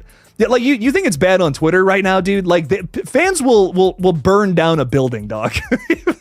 If this shit happened. I mean, I can't believe there wasn't a bigger, like, I can't believe more people didn't lose their minds after Dewey died. And it made sense. It made sense thematically. It made sense with the movie they were trying to tell. And even then, we still had a lot of people freaking out about that, dog. So I'm telling you, with how shit things have been lately with Scream, they're gonna play it so safe in this movie, which I don't think is necessarily a good thing. I think some characters should die eventually. I'm honestly one to say that Gail probably should have died in the previous movie, considering where her character went. But now that she's still alive, I think there's an opportunity for a bit of redemption. And that's going to be interesting. That's going to be a cool route to take it down. But once again, sometimes the character, sometimes it's just better to kill him off. Have your emotional death. Because that's good. That's why we see movies. I want to feel emotions. And not all those emotions are happy, especially not in a slasher movie. No. Oh, I want to see some emotional deaths. Dude, Annika's death was heartbreaking, man. Her and Mindy like kissing right before that, and then she fucking dies, dude. I was heartbroken over that shit, dude. Oh, God, that made me so sad. It's like, fuck. Mindy finally had something good going for her, and then it was literally thrown off of a ladder.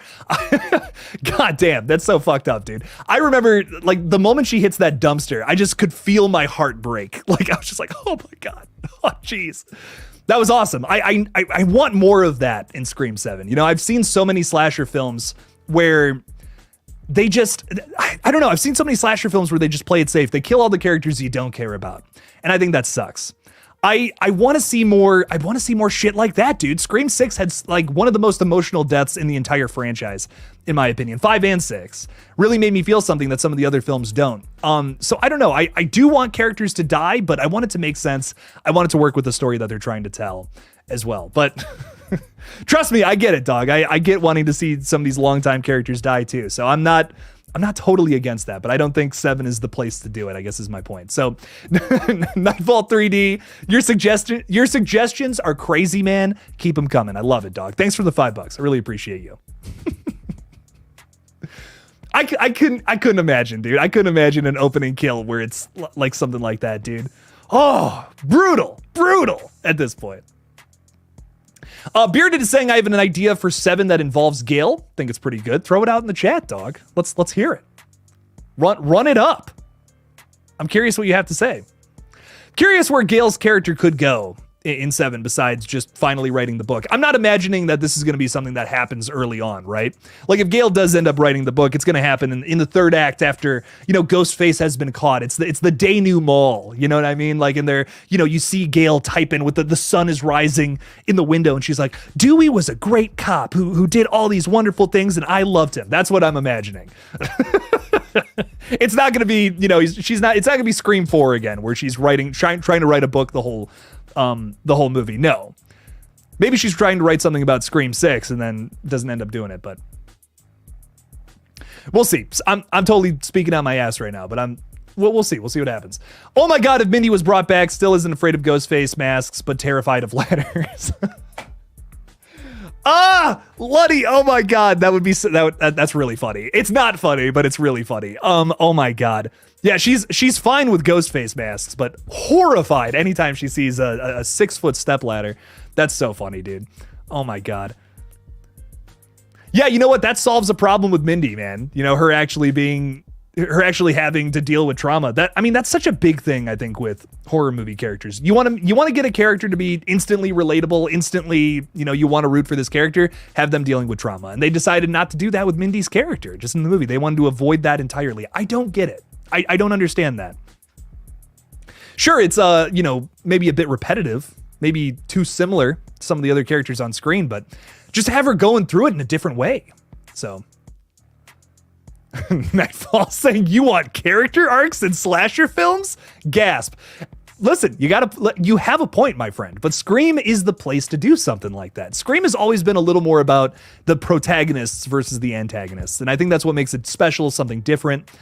I do feel like they can make the killer arcs a little more interesting sometimes too, which is something I've always felt that they could improve upon. Why not both? You know, why not have good character arcs and good killer arcs too? But Scream definitely always, if it leans one way or the other, a little more towards the characters, where most slashers don't. So you have a great point. You have a great point, but that's what Scream is all about. It's all about trope breaking. It's all about fucking that shit up, throwing a monkey wrench in anything that you think you know about slashers. What else do we got going on? Okay, Eric is saying Gail has written the book in between 6 and 7. Then 7 is a mirror of Scream 3. We're on a movie set making the book into a movie about Dewey, maybe a true crime limited series if we're to follow what happened in the previous one. We could get some more Dewey in the way of home movies. I actually kind of like that. More David Arquette, just get him back in the franchise. But it's like home movies of, you know, the time period where they were living together, which is something we technically really haven't seen on screen. A little bit in Scream 4, but not the in-between of 4 to 5, which is what you could show us.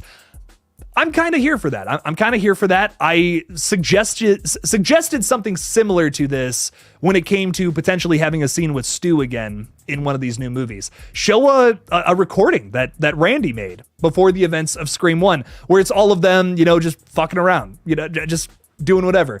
There you go. That's your way to bring back everybody, and it all makes sense. So something like that, I actually could totally see. They made home movies of them living together, maybe in New York, maybe while they were still in Woodsboro, something. I could see something like that. That would be fun. As long as it progresses the story and gives us a bit of a nostalgia. Fuck yeah. Run it. Run it and make it happen, Eric. I vibe with that. I vibe with that a lot, man. I don't know about being on a movie set again, though. That's my big thing. I'm so worried about this movie rehashing something from the past. I really, really, really want Scream 7 to be something new, something fresh, something that hasn't been done again. Or something that hasn't already been done, I should say. Which is what I'm really, the biggest thing that I have, my biggest worry about the film. I'm all about a Sydney story. You just got to do it differently. You know, that's the biggest thing. I can't say it enough. I'm so worried that you're going to see a random Prescott character come out of the fucking woodwork by the time the credits roll. I'm your secret sister now. You thought you just had a secret brother. Oh no. Dude, I'd be rolling my eyes. I'd be like, you gotta be kidding me, dog. Come on now.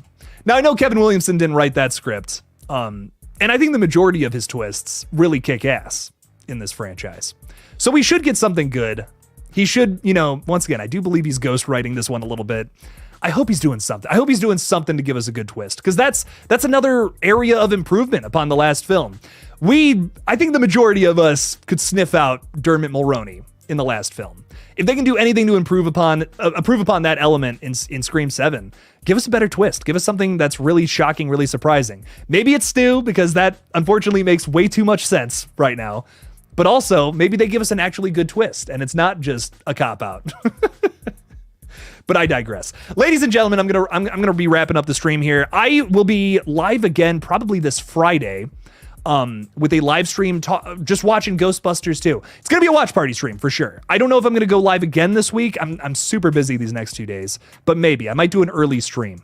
Something I've been thinking about a lot lately. I have a few people who have messaged me over on Twitter and Instagram saying they want to see streams, but you know, with time zone conflictions, they just can't make it out to some of these later ones that happen around 7 to 10 my time. Like it's almost midnight my time right now.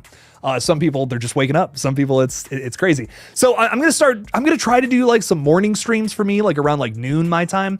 I don't know. I might do something like that in the next 2 days. No promises, but definitely a live stream on Friday watching Ghostbusters 2, leading up, of course, to Ghostbusters Afterlife next Friday when Ghostbusters Frozen Empire comes out. So we have a lot of really fun stuff coming up. Make sure to check it all out. And of course, Scream 7 updates galore. You guys know. You guys already know. So thanks for being here. Really appreciate you guys. Thanks to everyone who supported the channel tonight. And as always, don't forget to kill it out there, y'all. Peace out!